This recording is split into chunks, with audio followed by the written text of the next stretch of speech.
Voilà, bonjour à toutes et tous. Alors je pense que petit à petit, les uns et les autres entrent en communication. Voilà, oui, je vois Karine Mauduit, bonjour à tous. Voilà, a priori, oui, alors voilà, ça rentre tranquillement. On va faire comme d'habitude, attendre 2-3 minutes que l'essentiel entre dans cette Facebook Live. Voilà, on est déjà à 11 là. Voilà, ça rentre. Salut Georges Dolt, salut, bienvenue.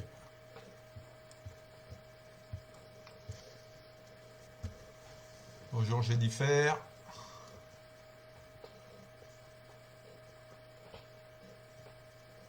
Voilà, ça monte en charge. Bonjour Émeric. Pour l'instant, vous êtes 16 connectés là. Mais bon, ça rentre à vitesse grand V. Bonjour Philippe.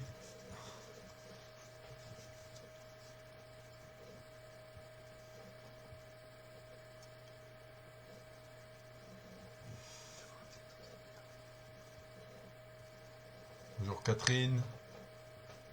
Bonjour Marie.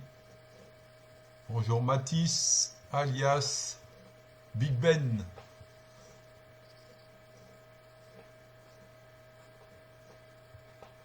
Vous m'entendez bien? Si quelqu'un peut me répondre en me mettant un petit message. Bonjour Théo Crofond.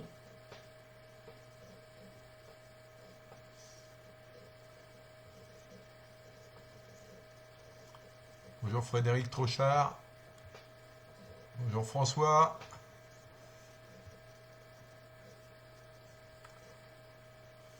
On va attendre encore 2 minutes, hein. On est déjà 28-30 là.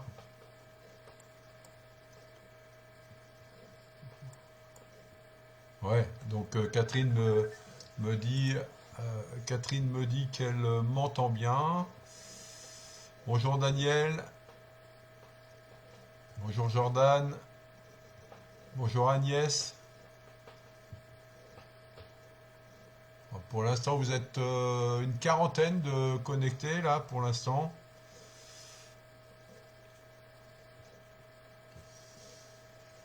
Alors peut-être avez-vous vu, on met maintenant une info sur Ouest France et Liberté là, sur info locale, qui fait que voilà, ça permet aussi de donner.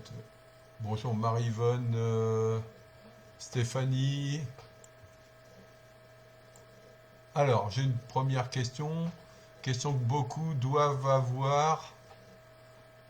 Les masques commandés. 41 000 pour qui? Qu'en pensez-vous? Avez-vous eu des précisions?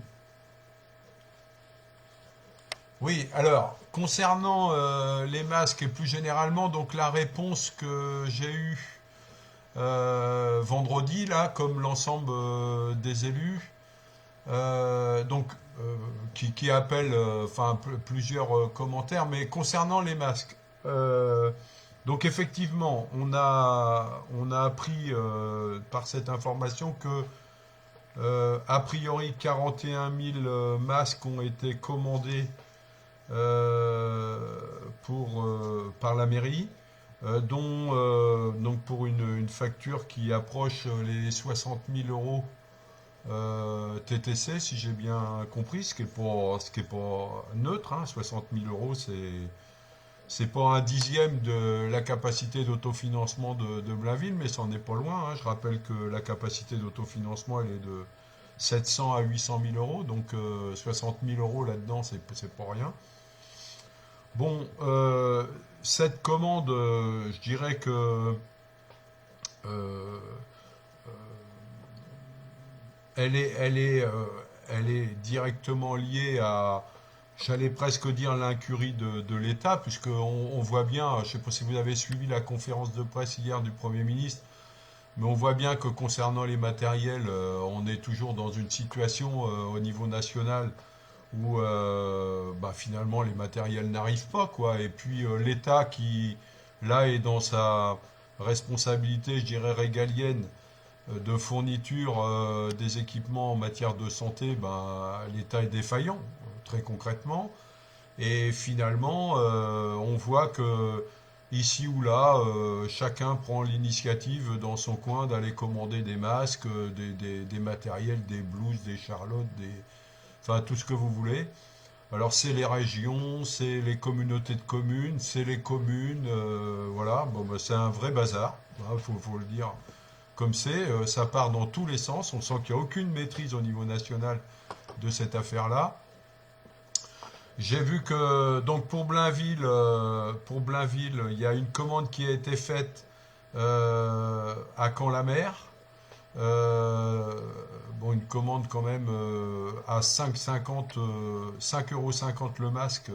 Ce sont des masques en tissu réutilisables sur une durée d'un mois, d'après ce que j'ai compris. Bon, moi je ferai pas de reproche là-dessus à Daniel Françoise d'avoir pris l'initiative d'avoir commandé des masques parce que on voit bien que de toute manière, encore hier, hein, quand le Premier ministre a été interrogé, il est incapable de dire à quel moment les gens seront équipés sur le terrain. Et donc, c'est quand même important de faire en sorte de s'assurer que dans la commune, les habitants, les salariés, les agents puissent bénéficier des équipements nécessaires. Surtout au moment où on parle du déconfinement, hein. Et donc voilà, moi je pense que cette initiative qui a été prise, c'est une initiative qu'il fallait prendre. Après, la difficulté quand même, c'est l'ardoise, j'allais dire, hein, parce que c'est quand même pour la commune lourd. Et donc, il faudra voir quand même dans quelle mesure l'État ou pourquoi pas l'intercom quand la mer, voire d'autres organisations pourraient prendre en charge les frais afférents à ces commandes. Sur la question de pour qui et comment seront distribués ces masques, alors, je dois vous dire que je n'ai aucune information de la part de la mairie de ce point de vue-là. Ce que je sais, c'est que pour l'arrivée des masques, en tout cas, les masques qui ont été commandés à Caen-la-Mer, ce sont des masques qui sont a priori fabriqués à Flers. Ça implique d'ailleurs deux entreprises, une de Verson et une de Flers. Euh, j'ai, D'après les informations que j'ai, les masques qui ont été commandés sur Caen-la-Mer ne seront pas disponibles avant la fin mai au plus tôt. Donc, vous voyez, il y a encore un certain délai à attendre. Concernant l'organisation de la distribution, alors là, j'ai absolument aucune information. Je ne sais pas si au niveau du bureau municipal ou de Daniel Françoise, des orientations ont été prises. Bon, je pense que de toute manière, le temps qu'ils arrivent, il y a encore quelques semaines de réflexion. Parce qu'effectivement, cette distribution, il va falloir l'organiser. Il y a des vraies questions. En priorité, vers qui? Euh, Moi, je pense qu'évidemment, il faut déjà penser aux plus vulnérables. Il faut penser aux agents qui sont au travail tous les jours. Euh, et puis, il faudra regarder comment les distribuer, parce que il ne faudrait pas, au prix que ça coûte, que ça soit euh, distribué pour ne pas être utilisé. Enfin, vous voyez, hein, je pense que, y compris la question de la prise en charge, c'est une vraie question, hein. Et puis il y a une autre question qui va se poser, c'est que quand on voit le nombre de masques disponibles, on parle d'un déconfinement, mais qui va durer sur une période de plusieurs mois. S'il faut commander l'équivalent d'une enveloppe de 50 à 60 000 € de masques tous les mois pour faire face à la situation, je ne sais pas comment la commune va faire pour payer tout ça, quoi, hein. Donc il y a de manière des vrais sujets. Moi, je pense que c'est... Bon, je comprends que Daniel Françoise ait pris cette initiative, ou le bureau municipal, je ne sais pas qui a décidé ça, mais je comprends, hein. Moi, je pense que j'aurais fait la même chose. Mais ceci étant dit, il y a une vraie question pour l'avenir, parce que en termes de coûts, c'est des coûts qui vont pas être supportables longtemps par la commune, et il va falloir que l'État assume ses responsabilités par rapport à ça. Voilà pour ce qui concerne les masques. Euh, alors, je vais rester, j'ai vu qu'il y avait une question, une autre question, et je vais rester, si vous le voulez, sur la question des réponses enfin, des courriers que j'ai reçus de Daniel Françoise là vendredi. Bon, vous verrez peut-être que il y a un article là qui est en train de paraître sur Liberté de Normandie. En tout cas, il est sur Internet là depuis 17 heures et quelques, qui porte sur, j'allais dire, un débat vif entre l'ancien maire et le nouveau maire, si on reprend les termes utilisés par Liberté de Normandie. Euh, bon, vous le lirez, hein, moi je ne le développe pas. C'est vrai que j'ai reçu un courrier vendredi, bon, euh, qui est particulièrement, j'allais dire, agressif. J'ai d'ailleurs pas envie trop de le développer ici, parce que bon, je crois qu'à un moment donné, il faut tempérer les expressions, et puis que, encore une fois, c'est pas l'intérêt des gens de Blainville, des habitants de Blainville, que l'ancien maire et le nouveau maire passent leur temps à se déchirer. J'ai vu, il y a eu un message cette semaine d'un habitant de Blainville qui disait ça, qui disait, bon, dans la période, il faut peut-être penser à autre chose qu'à vous déchirer tous les deux. Mais je suis d'accord avec ça. Et bon, ceci étant dit, les courriers que je reçois, ils sont bon. Celui de vendredi, vous pouvez le voir, il est sur le site internet euh, d'Action citoyenne pour Blainville-sur-Orne, donc acibso.free.fr, hein, si vous voulez aller le voir. Mais bon, il est particulièrement virulent, quoi, agressif, hein. Donc, moi, derrière ce courrier, si vous voulez, euh, plutôt que de répondre par écrit et de monter encore la barre, voilà, de surenchérir dans l'agressivité, j'ai préféré prendre mon téléphone. J'ai pris mon téléphone, j'ai appelé Daniel Françoise pour lui dire, écoutez, il faut que ça s'arrête, il faut qu'on trouve le moyen de parler, il faut qu'on trouve le moyen de se voir, parce que, euh, parce que cette voie-là, elle peut nous mener, elle nous mènera à rien du tout, quoi. De toute manière, moi, je suis élu comme 22 membres de ma liste. Nous, on a gagné les élections, que ça plaise ou non à M. Françoise ou aux autres, on a gagné les élections, et c'est nous qui sommes appelés à prendre la direction de la mairie de Blainville. Bon, et ça se fera de toute manière, donc c'est pas la peine de passer son temps à se déchirer. Je prendrai la succession le moment venu, quand le gouvernement aura donné le feu vert, de Daniel Françoise. Donc, plutôt que de se déchirer, il faut qu'on utilise notre temps plus de manière intelligente à assurer la passation, tout simplement, hein.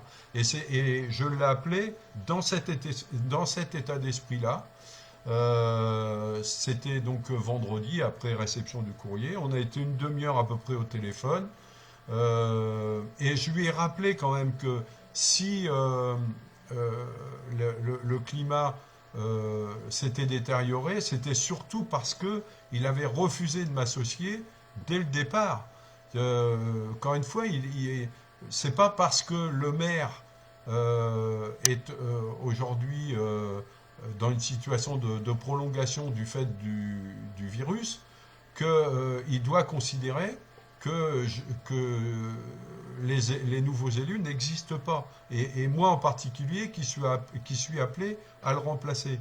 Et donc il faut absolument qu'il puisse m'associer pour qu'on puisse ensemble, même si je sais que c'est à lui de prendre les décisions, et ça je ne le remets pas en cause, c'est la décision de l'État aujourd'hui, mais prendre les décisions, c'est une chose, associer les nouveaux élus, ça nous apparaît tout à fait important. Et ça a été ça mon propos, ça a duré une bonne demi-heure, mais au final, j'allais presque dire que j'ai perdu mon temps, parce que les réponses sont toujours les mêmes. Pas question de vous associer, pas question de vous mettre un bureau à la mairie, pas question de vous associer à la cellule de crise. Donc on reste toujours dans cette situation-là, qui m'apparaît vraiment navrante, quoi, parce que il faut pas s'étonner après qu'il y ait des tensions qui se créent à partir du moment où on cherche comme ça à nous écarter, alors que les citoyens de Blainville nous ont élus, que M. Françoise le veuille ou non, il a été battu aux élections, comme les autres membres de son équipe. C'est comme ça, c'est ça les règles de la démocratie, et il faut en accepter le verdict des électeurs. Voilà. Donc, alors, moi, ce qui me gêne le plus, si vous voulez, dans cette affaire-là, c'est que là, on voit bien qu'on est entré dans une période, vous avez sans doute, pour certains, suivi l'intervention du Premier ministre hier, on est rentré dans une période où on est en train de préparer ce qu'ils appellent le déconfinement, hein. Et le Premier ministre a réaffirmé hier que le déconfinement se ferait à partir du 11 mai. Et il a beaucoup insisté hier, je ne sais pas si vous avez vu, mais il a beaucoup insisté sur le fait que ce déconfinement, c'est sur le terrain qui va se mettre en œuvre. Et les maîtres d'œuvre de ce déconfinement dans la pratique au quotidien, ça va être les maires et les préfets. Hein, il a beaucoup insisté sur la notion d'intervention commune des maires et du préfet. Eh bien oui, c'est normal, c'est les territoires. Bon. Et moi, ce qui me gêne, si vous voulez, c'est que dans la période-là, et d'ailleurs, moi, on commence à me poser des questions là-dessus, hein, dans la période-là, on devrait être en train de réfléchir ensemble, en lien avec la réflexion du gouvernement, sur comment on va organiser le déconfinement. Moi, on me pose la question, comment ça va se passer dans les écoles à Blainville?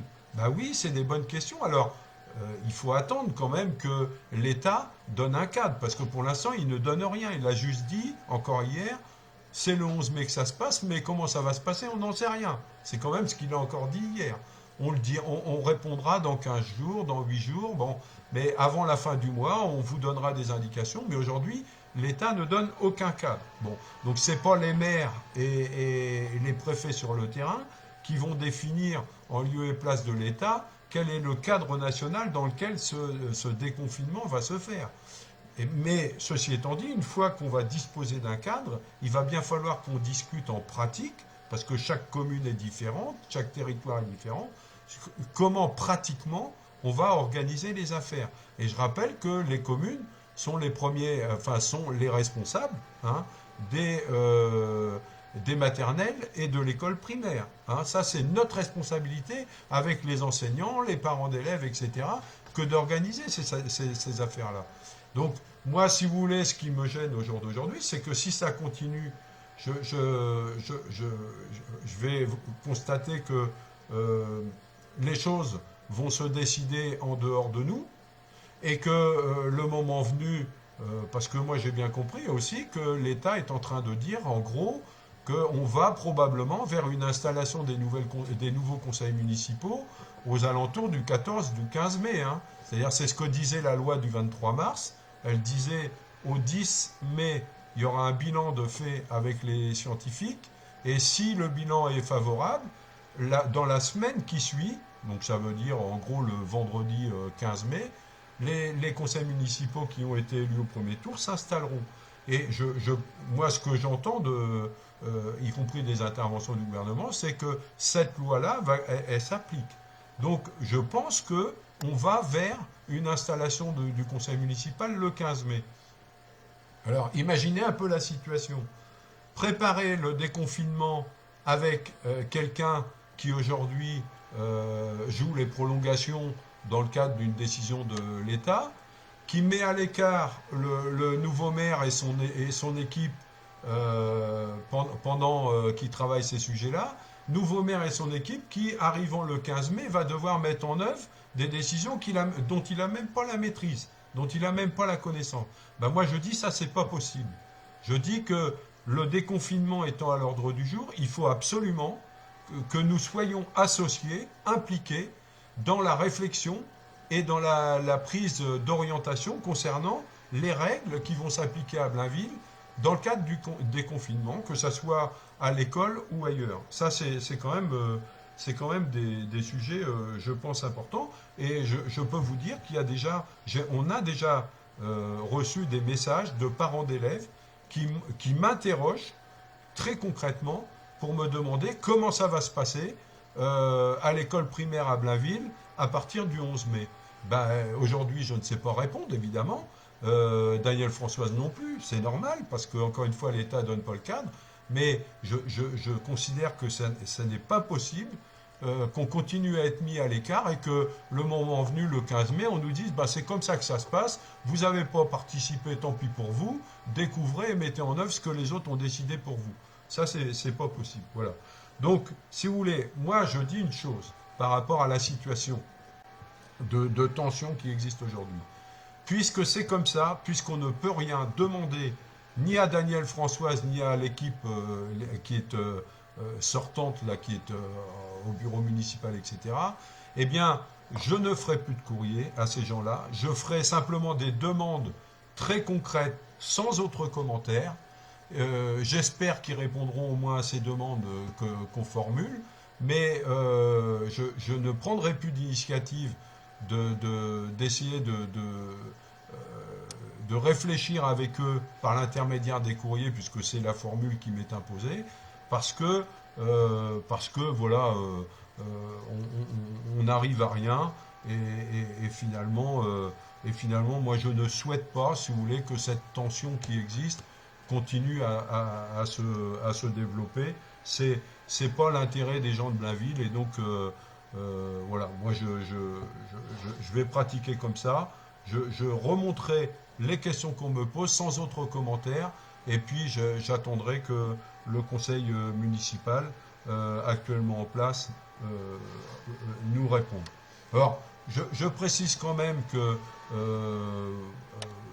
dans la réponse qui m'est faite vendredi, puisque j'avais fait une demande concernant la question du paiement des indemnités aux adjoints, partant du principe que avec le confinement, les adjoints étaient quand même pour l'essentiel du temps normalement chez eux. En tout cas, on m'avait expliqué ça pour moi. Hein.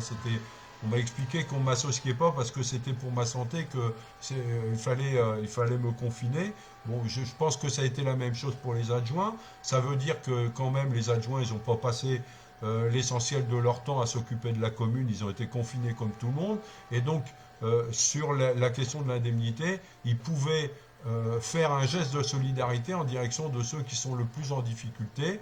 Et donc, j'avais proposé que cette indemnité, eh bien, soit non pas versée pour le mois de confinement, et que les sommes équivalentes soient versées au CCAS. Bon, la réponse de Daniel Françoise, au-delà de l'agression qu'il fait, c'est de dire je verse aux adjoints les 656 € par mois auxquels ils ont droit, et puis voilà. Bon, bah, ils versent l'indemnité, basta, la solidarité passera un autre jour, et puis tant pis, voilà, c'est sa réponse. Moi, j'en prends acte et je le revends.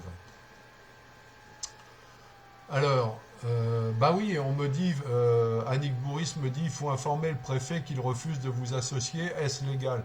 Je suis déjà intervenu auprès du préfet. Le préfet, d'ailleurs, m'avait dit, j'ai conservé, hein, j'ai les éléments, que ma demande était tout à fait légitime, à savoir d'être associé aux prises de décision, si vous voulez, de la commune. Bon, simplement, il m'avait d'emblée alerté sur un élément, c'était la question du droit, effectivement, et vous posez la question, est-ce qu'il a le droit? Effectivement, tel que le gouvernement a rédigé les choses, c'est bien les maires en activité collectivités qui ont le droit pour eux. Il n'est pas obligé de m'associer. Tel que ça a été écrit, la seule obligation qu'il a, c'est de m'informer. Et donc, Daniel Françoise s'appuie sur ce texte pour dire, moi, je vous informe, point final. Bon, alors que il pourrait très bien m'associer, que rien ne l'empêche de le faire, mais bon, voilà. Donc, il fait une application, je dirais, stricte, restrictive des textes, et le préfet m'a dit, de toute manière, j'interviens auprès de Daniel Françoise, mais si il refuse de vous associer, en droit, je ne pourrai pas lui imposer, puisque le texte de loi ne l'oblige pas à vous associer. Voilà. Donc, si vous voulez, c'est pas, pour moi, c'est pas une question de droit, c'est une question de démarche républicaine, si vous voulez. Hein, ça revient à la question, est-ce que oui ou non, on accepte le vote des électeurs, ou est-ce qu'on s'assoit dessus? Voilà. Et en pratique, aujourd'hui, eh ben, le vote des électeurs, il est quelque part pas accepté par le maire sortant. Et donc, voilà, c'est comme ça. C'est bien dommage, mais c'est comme ça. Alors, on me pose la question, il peut donc engager tous les frais qu'il veut. Oui, alors, tous les frais qu'il veut, bah oui, il peut engager des sommes dans le cadre du budget qu'il a lui-même fait voter juste avant l'élection. Je rappelle qu'il a fait voter le budget la semaine d'avant l'élection, le budget 2020. Et donc, c'est dans ce cadre-là, par exemple, qu'il a signé une, une commande, pardon, concernant le changement du serveur, une commande de quelque chose comme 25 000 euros. Bon, parce que c'était prévu dans le budget. Bon, donc il exécute le budget. En droit, il n'y a rien à dire, puisque ça a été voté par le conseil municipal de l'époque. Bon. Après, attention quand même, il peut faire ce qu'il veut. Bon, ce que M. Françoise a fait concernant les masques, ça s'explique, j'allais dire, par le caractère d'urgence et la situation exceptionnelle de la situation. Donc, si vous voulez, il a d'ailleurs créé une ligne supplémentaire au budget 2020, Covid-19, dans le cadre d'une intervention exceptionnelle liée à la situation de crise. Bon, ça, je veux dire, en droit, c'est pareil, il pouvait le faire. Il n'y a pas de problème. Moi, je pense que j'aurais sans doute fait la même chose. Je n'ai pas de critique à apporter par rapport à ça. Par contre, attention, en dehors des situations d'urgence, il serait quand même très compliqué pour M. François, si vous voulez, que d'aller décider d'affecter des sommes nouvelles sur des lignes nouvelles non prévues au budget qui impacteraient lourdement le budget. D'ailleurs, en dehors des caractères d'urgence, je dis bien. Hein. D'ailleurs, il faudrait pour ça qu'il ait quand même l'avis du conseil municipal, puisque quand même le budget il est voté par le conseil municipal, et si une décision très importante venait j'allais dire, chambouler le budget d'un point de vue financier lourd, évidemment, il serait tenu, enfin, me semble-t-il, de prendre l'avis du conseil municipal, hein, comme en situation normale, évidemment. Donc, on ne peut pas dire qu'il peut se permettre de tout faire, mais ce qui est certain, c'est qu'au jour d'aujourd'hui, il peut exécuter le budget tel qu'il a été voté juste avant l'élection du 15 mars. Ça n'empêche pas d'ailleurs qu'on lui demande à chaque fois d'ailleurs il nous donne les informations là, dans le document du vendredi, et à chaque fois on lui demande des explications sur ces décisions. Alors Céline Bourdon, bonsoir Monsieur Marie. La semaine dernière, il y a eu une question sur la possibilité de couper l'éclairage public pour des raisons d'impact environnementaux et d'économie d'énergie. Comme vous l'avez dit, se retrouver complètement dans le noir peut être propice à des problèmes d'insécurité. Serait-il possible d'équiper les lampadaires actuels avec des ampoules à LED et devoir pour allumer un lampadaire sur deux nous, on nous demande de faire des efforts, pourquoi pas les municipalités? Oui, alors ça, ce sont des choses d'ailleurs qui sont, enfin, c'est pas ce ne sont pas des choses nouvelles.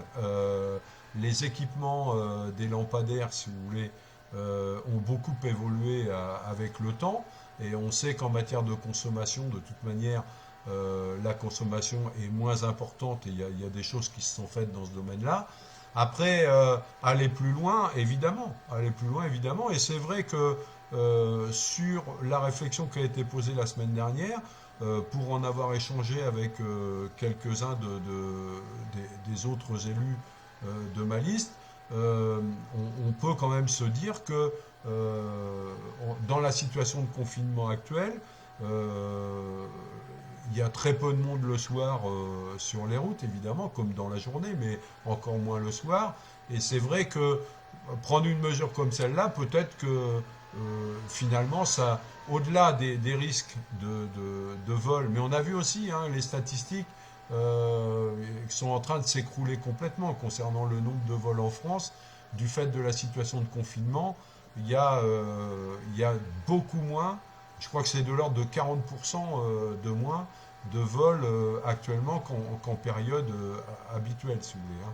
Donc, oui, c'est quelque chose qu'on peut étudier, envisager. Et là, suite à nos échanges de ce soir, j'ai prévu de toute manière de faire, alors non pas un courrier, puisque je ne ferai plus de courrier, mais d'envoyer par écrit un certain nombre de questions sur des mesures à prendre euh, au niveau de Blainville. Je pense que ça fait partie des sujets effectivement sur lesquels il faut que je lance une réflexion en espérant que je me ferai pas agresser dans la réponse, quoi. Marie Guillet, bonsoir à tous. Est-il possible que les poubelles grises passent une fois par semaine? Merci.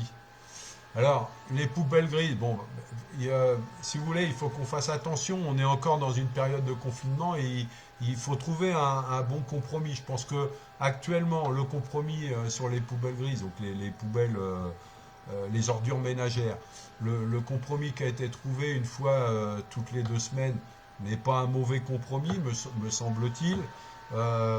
Idem d'ailleurs pour les plastiques, les papiers. Euh, j'ai appris aujourd'hui, d'ailleurs ça c'est une bonne nouvelle, pareillement, hein, j'avais demandé par courrier, on va dire que je m'approprie, parce que ça c'est les réponses que j'ai de M. François, que je m'approprie les bienfaits de choses qui seraient décidées par ailleurs. Bon, j'avais demandé, on en avait parlé la semaine dernière, que pour les déchets verts, les choses soient revues et qu'il y ait une intervention auprès de Camp-la-Mer. Et j'ai appris dans la journée là que concernant les déchets verts, les choses allaient être reprises au mois de mai. Donc il y aura ramassage des déchets verts le mercredi 6 mai et le mercredi 20 mai, donc à raison de voilà une fois toutes les 2 semaines, comme pour le reste. Bon, je pense que c'est un bon compromis pour l'instant. Après, on va sortir de la période de confinement, là, à partir du mois de mai. Peut-être pourra-t-on effectivement envisager de reprendre le cours normal des choses. Bah, il faut voir, il faut l'étudier. Mais je pense que dans la période de confinement actuelle, bon, y compris vis-à-vis des salariés, hein, j'entends qui font ces activités-là, bon, c'est bien de trouver un juste milieu et je pense qu'il faudra regarder ça au moment du déconfinement. Cédric Eudes me demande bonjour Monsieur Marie, suite au confinement, est-ce qu'il est possible d'aller au cimetière sans risque d'être verbalisé? Alors, bah, j'ai eu l'information justement aujourd'hui par ma sœur, pour rien vous dire, parce que bon, j'ai pas mal de membres de ma famille malheureusement dans le cimetière de Blainville. Et effectivement, elle avait pris soin d'appeler la police municipale avant de se déplacer, puisqu'elle n'habite pas à Blainville même. En fait, le cimetière municipal, il est ouvert hein, en journée. Simplement, là aussi, il y a des mesures qui sont prises et il est demandé évidemment de pas faire d'attroupement de groupes et donc de rentrer, je dirais,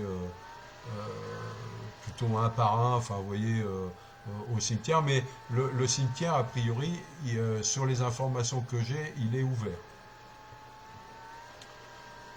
On me pose une question concernant les terrains de tennis. Quand seront-ils couverts? Avez-vous des informations? Aucune information là-dessus. Quand seront-ils couverts? Ouais, c'est un vrai sujet. Il y a d'autres sports qui demandent la même chose. Je pense à ceux qui font de la pétanque, par exemple, qui aimeraient bien aussi pouvoir continuer à jouer malgré la pluie. Bon, pour l'instant, dans la situation où je suis incapable de vous répondre. J'ai pas les manettes, j'ai pas.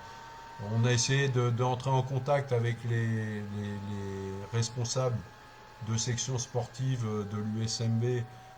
Ça nous a valu là aussi une réplique vive de Monsieur Françoise auprès de la future adjointe au sport qui a reçu un courrier pour lui dire que il lui demandait d'arrêter de prendre des contacts concernant les dossiers. Donc, vous voyez, le climat étant ce qu'il est, on n'est pas en mesure aujourd'hui de travailler ces sujets-là.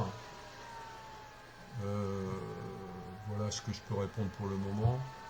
Le nouveau théâtre du Champ Esquis va être construit à quel endroit? Bah, à quel endroit ça, on en avait discuté avec Daniel Françoise. Enfin, on avait un peu d'informations, mais il nous a confirmé la première semaine d'après l'élection, là, quand on s'est vu. L'idée centrale, si vous voulez, c'est de le construire dans le terrain qui est libre. Derrière, si vous voulez, quand vous continuez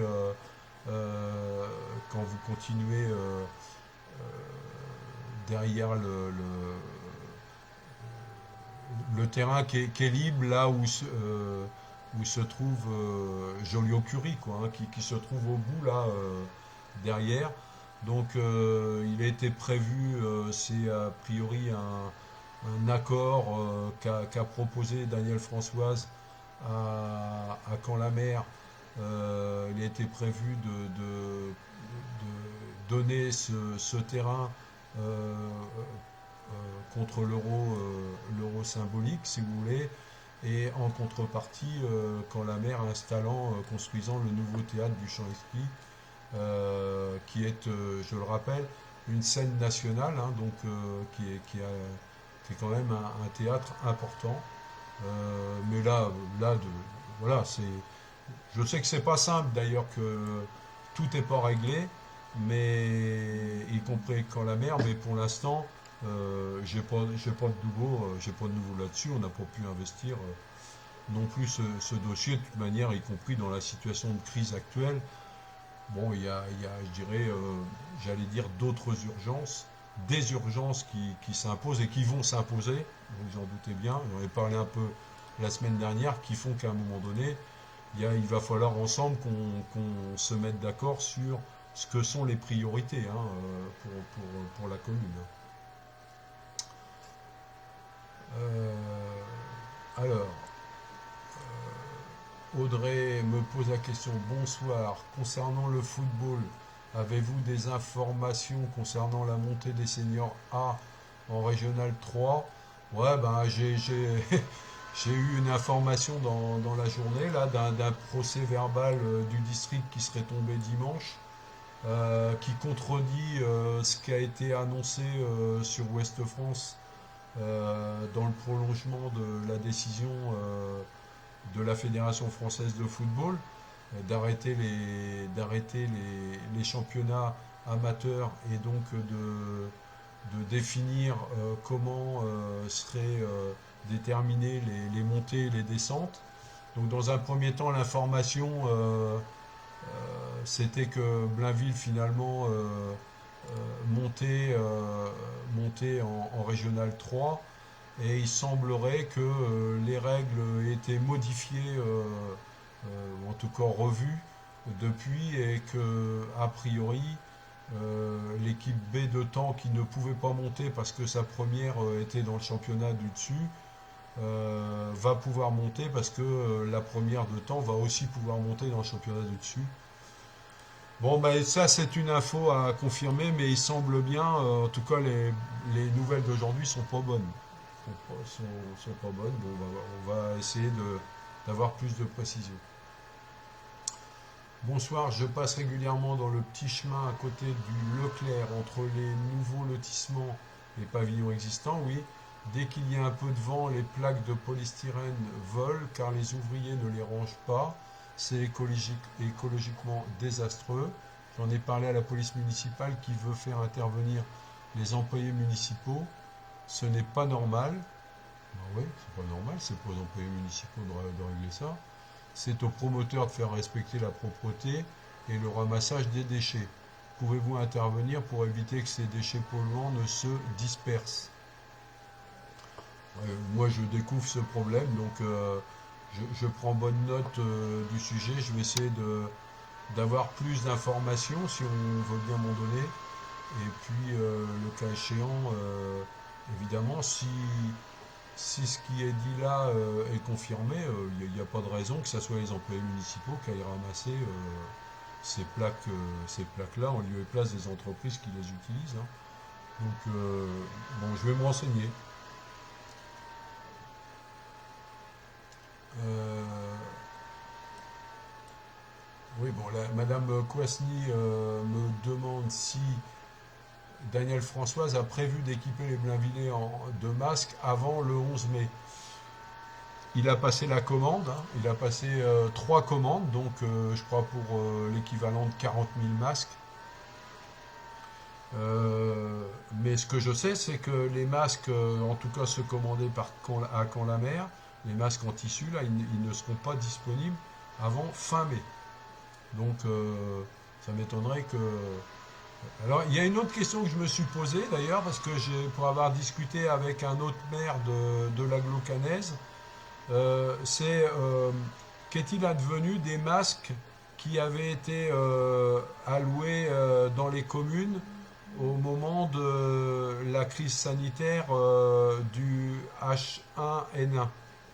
Ce que vous vous rappelez, là, ça faisait rire ou rouspéter pas mal de gens, selon la fameuse commande qu'avait fait la ministre de la Santé de l'époque, commande énorme de masques, et donc il y avait eu des attributions qui avaient été faites dans les communes.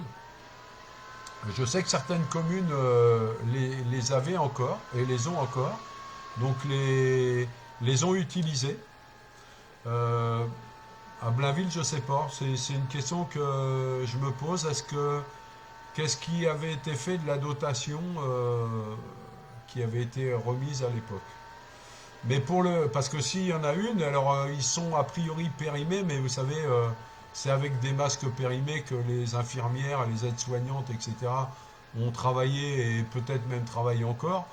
Donc, même si c'est moins, hein, parce qu'il y a quand même de livrets maintenant, mais peut-être que s'ils existent encore à Blainville, peut-être qu'on peut les utiliser sans attendre l'arrivée des masques qui ont été commandés.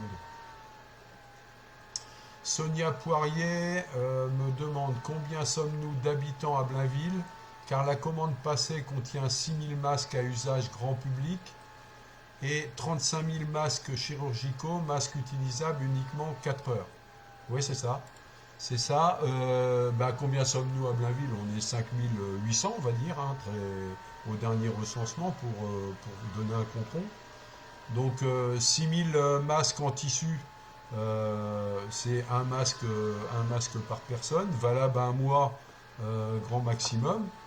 C'est ce qui m'affole un peu parce que c'est une facture de 35 000 euros, hein, à 5,50 € la bête, hein.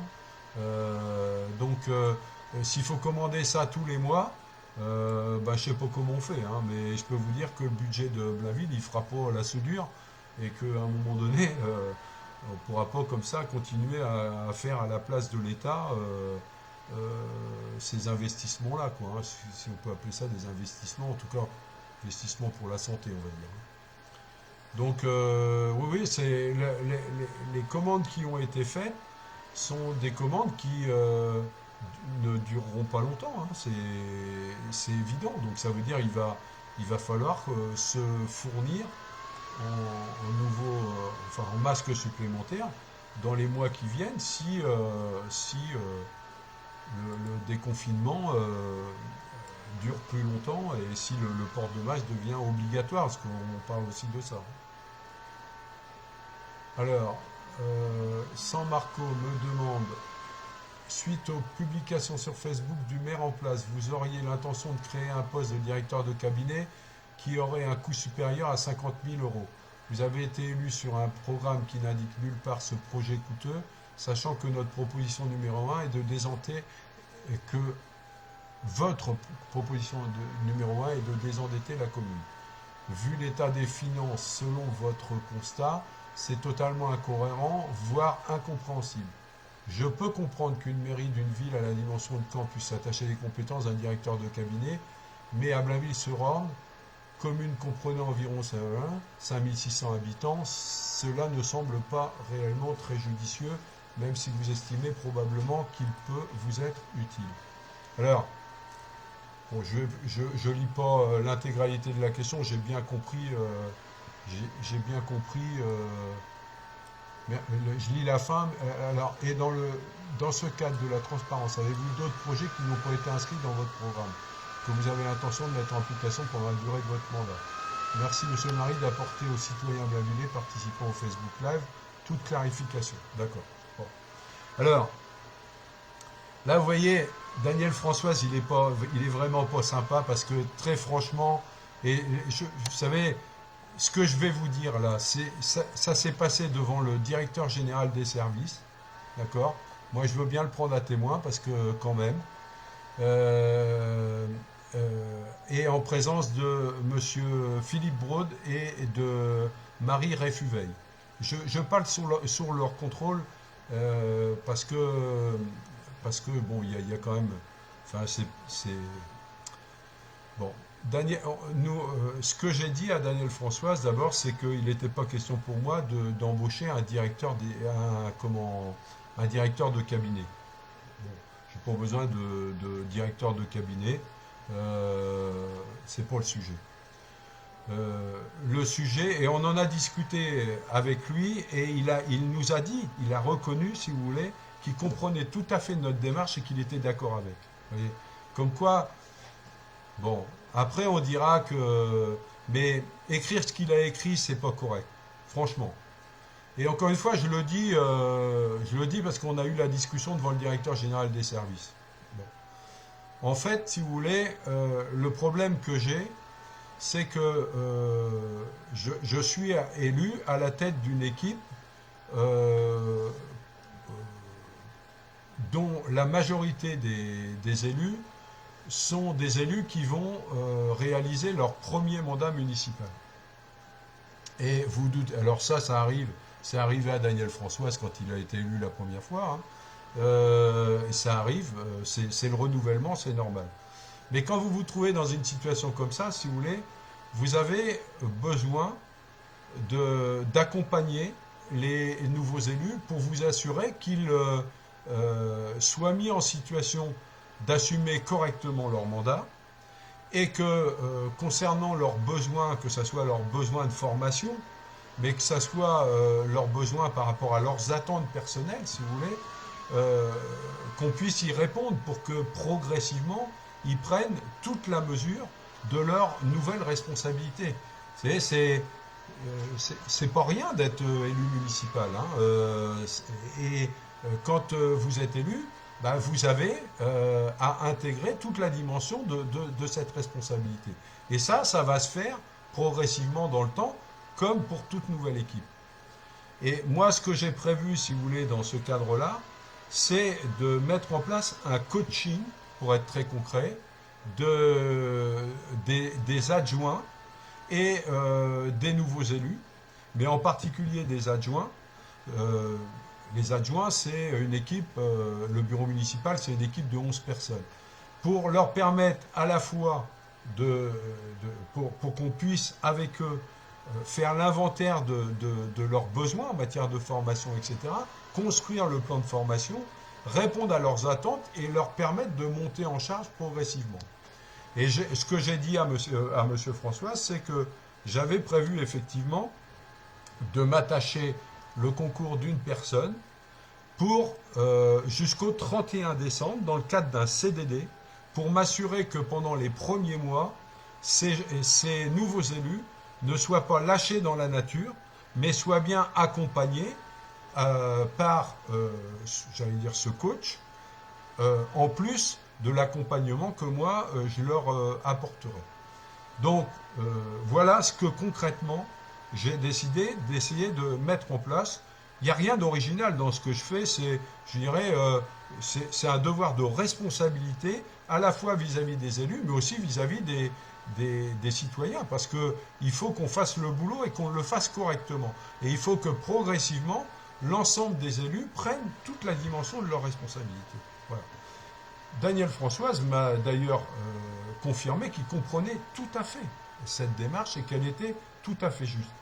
Et il a reconnu d'ailleurs, il m'a dit, j'ai eu peur que ça soit un directeur de cabinet, et là Blainville n'a pas les moyens de s'attacher à un directeur de cabinet sur un mandat de 6 ans, etc. Donc, si vous voulez, il sait très bien les réalités. Ce qu'il a mis dans son courrier, c'est malhonnête, excusez-moi de le dire, mais intellectuellement, c'est malhonnête. Et je le dis encore une fois parce qu'il y avait du monde autour de la table quand on a dit ça. Voilà. Donc, moi, je prends les moyens, si vous voulez, je me donne les moyens de m'assurer que les élus vont être à la hauteur de la tâche et qu'on va répondre correctement aux besoins des citoyens. Bon. Et ce qu'on fait dans toute entreprise, de toute manière, moi j'ai été directeur d'agence à Pôle emploi, je sais ce que c'est qu'un plan de formation, je sais ce que c'est que de coacher des nouveaux embauchés, etc. Et là, en l'occurrence, c'est des nouveaux élus. Et moi, je suis responsable, je fais les choses. Bon. Alors, quand vous dites dans la question, mais est-ce qu'il y a d'autres choses cachées en clair? Bon. D'abord, moi, j'ai rien caché à personne, premièrement. Deuxièmement, je vous rappelle que l'objet et le sens de ma démarche, c'est la démocratie participative. Bon. Ça veut dire quoi? Ça veut dire que tout ce qu'on... D'abord, on a tout écrit. Hein, on a conseillé aux gens, et je vous conseille, de garder le document programme qui nous a servi de base à la discussion avec les habitants, pour venir, dans les années qui viennent, vérifier que ce qu'on fait, c'est bien ce qu'on a dit. Bon. Mais l'autre garantie que vous avez, c'est de pouvoir constater concrètement dans la mise en œuvre, puisque vous serez acteur, de constater que ce qui se met en œuvre, c'est bien ce qu'on a décidé. Voilà. Mais pour ce qui me concerne, je ne cache rien et je ne fais que mettre en œuvre correctement, enfin en tout cas j'essaye de mettre en œuvre correctement les engagements que j'ai pris. Voilà. Donc il n'y a pas de directeur de cabinet qui sera embauché à Blainville, même si c'est une ville qui va passer à 8000 habitants, etc., et que c'est pas rien de diriger une commune comme celle-là, d'accord. Quant à la somme de 50 000 euros, là, je ne sais pas où il a été la chercher. Parce qu'au jour d'aujourd'hui, ce que je peux vous dire, c'est qu'on a demandé au DGS, et encore une fois, directeur général des services, vous pouvez, je parle sous son contrôle, on lui a demandé de regarder la question pour soumettre un projet de contrat de travail à durée déterminée jusqu'au 31 décembre en vue d'assurer ce coaching. Ce qui n'a rien à voir avec ce qu'essaye d'écrire Daniel Françoise. Mais vous savez, quand vous travaillez avec des gens comme ça, là vous pouvez vous poser des questions. Parce que, encore une fois, intellectuellement, c'est pas propre ce qu'il a fait là. Je vous le dis maintenant. Avez-vous recensé le nombre de couturières qui peuvent coudre et fournir des masques aux personnes n'en ayant pas? C'est Christine Borget Christine Pontet. Alors, d'abord, je voudrais dire mon étonnement par rapport à ça. Parce que j'ai vu la semaine dernière dans la note que le maire nous a envoyée qu'il ne parlait pas de commande de masque. Je l'ai toujours sa note, hein. Il évoquait la mise en place d'une opération de solidarité et de réalisation des masques en interne à Blainville, en indiquant que c'était la commune qui allait fournir la matière première. C'était ça qui était à l'ordre du jour la semaine dernière. Bon. Et moi, sur le fond, je trouvais ça intéressant. Bon. Je ne sais pas ce qu'il est advenu de cette idée parce que je n'ai pas d'informations qui me permettent de dire, je dirais, j'ai plutôt l'information du contraire parce qu'on commande des masques à l'extérieur. Je n'ai pas d'informations qui me permettent de dire que cette opération de solidarité, de mise en mouvement de personnes à Blainville qui seraient capables de réaliser des masques ait été enclenchée. Alors peut-être qu'il y a des choses de fait, mais nous, pour l'instant, on n'a pas d'informations. Ce que je sais, c'est qu'il y a des possibilités à Blainville qui existent. La preuve, c'est qu'il y a même une section qui existe à Blainville j'allais dire, de couture ou de personnes qui savent faire ce genre de choses, hein. Donc, voilà, moi je me dis que c'est quelque chose qu'il faut engager. La commande qui a été faite, encore une fois, de manière, elle s'avérera de toute manière insuffisante. Donc, cette opération visant à solliciter les habitants de Blainville, les citoyens, les citoyennes, pour réaliser ce type d'opération me semble de bonne aloi, et donc il me semble qu'il est nécessaire de l'enclencher. Maintenant, voilà, pour l'instant, je ne sais pas où on est le bureau municipal ou Daniel Françoise par rapport à cette idée-là. Mais les potentiels à Blainville existent pour le faire. Donc moi je suis pour qu'on sollicite les gens dans le cadre d'une telle opération.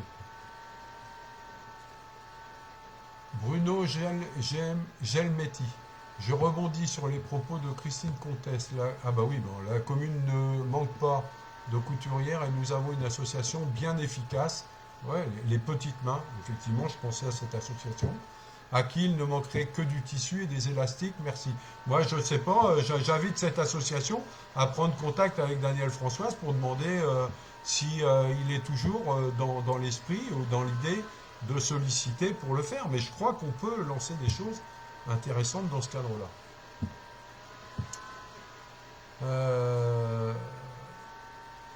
Alors, qu'est-ce que... alors, Annick Bourris, normalement c'est l'État qui doit nous fournir les masques, bon, par l'intermédiaire des maires. Bon, ça, c'est ce que j'ai dit tout à l'heure. Je pense que c'est pas. Mais là, bon, c'est la situation actuelle très mal gérée qui fait que voilà, chacun doit se débrouiller dans son coin et bon, c'est pas normal, quoi. Oui, il y a un bruit de fond. C'est peut-être la ventilation de ton unité centrale, il chauffe, oui c'est ça. C'est tout à fait ça, mais voilà, je sais pas comment, je pense qu'il n'y a pas de moyen de... Est-ce que c'est lié au nombre de connexions, non? Il y a 134 personnes là? Non, c'est 134 discussions instantanées. Il y a 82 personnes actuellement de connectées sur la Facebook live. On m'a posé la question sur le Covid-19 de savoir si on avait des informations concernant l'impact sur les habitants de Blainville. Alors, combien d'habitants de Blainville concernés? Bon, j'ai essayé d'appeler la police municipale, j'ai pas réussi à les avoir, je réessayerai. J'ai essayé d'appeler l'ARS, là non plus, bon, il y a beaucoup d'appels, j'imagine. Bon, je voulais voir avec l'ARS s'ils ont des statistiques par commune de personnes touchées par le Covid-19. Donc j'essaierai de rappeler demain ou un autre jour, mais pour l'instant, j'ai pas l'information. J'ai essayé d'interroger des maires de l'agglo cannaise et eux ne disposent pas de statistiques concernant leur propre commune. Donc je sais pas, quelqu'un m'a fait un message pour m'indiquer que dans son secteur, il savait qu'il y avait au moins 3 personnes qui avaient été concernées. Moi, j'avais fait un message il y a quoi, il y a une dizaine de jours maintenant, à Madame Barbosa pour refaire un point par rapport à la résidence de la Roseraie. Elle me disait que tout allait bien. J'avais demandé s'il y avait besoin d'un coup de main, si on pouvait faire quelque chose. Elle m'a répondu que dans cette structure, il y avait pas mal de moyens de déployer, que finalement ils s'en sortaient bien. Bon, que pour l'instant ils n'avaient pas besoin d'un coup de main particulier. Bon, il y avait eu un cas, vous vous rappelez, hein, on l'avait évoqué, d'identifié de Covid-19 à la Roseraie. Euh, bon, mais on n'a pas de stats concernant la ville de Blainville, donc et je ne sais pas si des stats de ce type-là existent. Mais en tout cas, bon, puisqu'on m'avait posé la question, j'y réponds. Vanessa, j'imagine, j'espère que vous ferez du ménage au CCAS, car il donne des logements à qui il veut. Bon, écoutez, on avait évoqué il y a, je sais pas si c'est la semaine dernière ou avant, peu importe, cette question de l'attribution des logements. Moi, ce que j'ai répondu, alors au jour d'aujourd'hui, moi, je n'ai pas les éléments pour dire qu'il y a des passe-droits ou qu'il n'y en a pas, hein, je peux rien dire là-dessus. Ce que je sais, c'est qu'encore une fois, moi, là-dessus, je me suis engagé clairement. Les règles concernant l'attribution des logements seront respectées à Blainville à partir du moment où je serai en responsabilité avec l'équipe qui m'accompagne, hein. Et donc, alors, est-ce que s'il y a des problèmes, on peut dire que ça vient du CCAS bon, il existe des commissions, hein, d'attribution. Dans ces commissions d'attribution, la ville est représentée, effectivement. Mais est-ce qu'on peut dire que c'est la ville ou... vous savez, il y a différents intervenants, hein, entre les bailleurs sociaux. Parce que c'est quand même les bailleurs sociaux, à l'origine, qui font les propositions quand il y a un logement à attribuer, qui font les propositions. Je crois que c'est à chaque fois qu'il y a un logement, le bailleur doit proposer au moins 3 situations, hein. Et donc, ce sont les bailleurs sociaux qui établissent les, les suggestions des 3 situations. Ensuite, voilà, c'est la commission qui statue. Bon, moi, je ne me prononce pas sur la manière dont ça s'est fait, mais ce que je peux vous dire, c'est que à partir du moment où je serai en responsabilité, on appliquera les règles qui, qui, qui sont les règles légitimes d'attribution pour qu'il n'y ait pas de passe-droit. Moi, les passe-droits, si vous voulez, c'est pas mon truc, hein. Je serais même d'ailleurs plutôt raide avec les gens que je connais et les gens de ma famille qu'avec qu'avec les autres, hein. J'ai toujours fonctionné comme ça, moi. Voilà. Euh, oui, alors Madame Le Carpentier me repose la question de la rentrée du 11 mai. Savez-vous comment ça va se passer? Non, non, encore une fois, le gouvernement aujourd'hui ne donne pas de cadre, hein, si ce n'est de dire on reprend le 11 mai. Si vous avez écouté le Premier ministre hier, il lui-même dit aujourd'hui, je ne sais pas dire, on essaye de définir des scénarios. Bon, voilà où ils en sont. Alors, c'est pas les maires, ni Daniel Françoise, ni moi, ni personne qui en territoire peuvent aujourd'hui dire comment ça va se passer le 11 mai. Je crois que tout le monde est dans l'attente d'un cadre national et puis s'appuyant sur ce cadre national, essayer de voir avec les différents acteurs, enseignants, parents d'élèves, etc., voir comment les choses peuvent s'organiser. Mais pour l'instant, il n'y a aucun élément qui puisse être communiqué.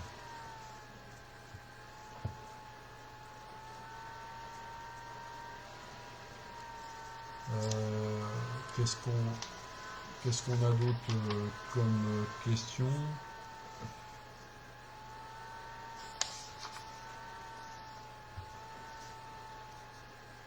Oui, si j'ai une information également dans les réponses que j'ai eues concernant, vous savez, la demande que j'avais formulée de remise des pochettes hebdomadaires de travail là, aux enfants, aux élèves qui n'ont pas les équipements nécessaires, les équipements informatiques. J'avais proposé que ce soit la police municipale qui fasse cette distribution. Ça concernait une dizaine d'élèves. Donc dans la réponse qui m'est faite par Daniel Françoise confirme la position qui avait été affirmée ou donnée par Madame Zanella, à savoir que il n'est pas question de mobiliser la police municipale là-dessus et que c'est aux parents d'aller chercher eux-mêmes les pochettes. Donc c'est un refus. Un autre élément d'information concernant les histoires d'antennes de télé, là, les écrans noirs. Bon, là aussi, il y a une polémique qui a été créée, complètement inutile, mais bon, c'est comme ça. C'est dans le courrier que j'ai reçu. Euh, euh, Plusieurs habitants des quartiers proches de l'église avaient écran noir depuis plusieurs jours. C'était lié à un problème d'antenne collective, si vous voulez. Et certains des habitants étaient intervenus auprès de CDC Habitat pour demander une intervention rapide, surtout dans la période de confinement. Bon, l'intervention n'arrivait pas, si vous voulez, et donc je suis intervenu de même que François Pouliken auprès de CDC Habitat, et puis bon, l'intervention s'est faite en deux temps. Et donc finalement tout le monde a retrouvé, après un peu d'attente quand même, a retrouvé donc son écran de télévision. Donc tant mieux. Bon, Monsieur Françoise me dit que parallèlement le CCAS était intervenu. Bon, moi j'ai pas de raison de douter que le CCAS était intervenu. Et donc il nous accuse de récupérer en disant que c'était nous qui avions fait réparer la télé. Les télés, bon écoutez, moi je récupère rien du tout. Je sais que nous sommes intervenus directement et à plusieurs reprises auprès de CDC Habitat et que les choses se sont faites. Si l'intervention conjuguée du CCAS et de nous a permis ces réparations, bah, tant mieux. Je vois pas l'intérêt d'aller s'approprier ou récupérer les choses en la matière. Bon, mais c'est voilà, ça fait partie du climat. Bon, c'est comme ça. Bien, écoutez, pour aujourd'hui, voilà, ça fait 1h10 que nous sommes en communication. Je pense que voilà, le flot des questions s'est un peu calmé. J'ai pas vu de questions nouvelles, donc j'espère avoir répondu au mieux à vos attentes. Et puis, je vous dis bonne soirée. Serrez bien les boulons, hein, relâchez pas les efforts sur les mesures à prendre face à ce virus qui malheureusement ne cesse de tuer. Les centaines de morts tous les jours, c'est catastrophique. Donc serrez bien les boulons là-dessus. Et puis je vous dis à la semaine prochaine, même heure. On essaiera de voir ce qui se passe avec les équipements pour que ça fasse un peu moins de bruit. Voilà, à la semaine prochaine.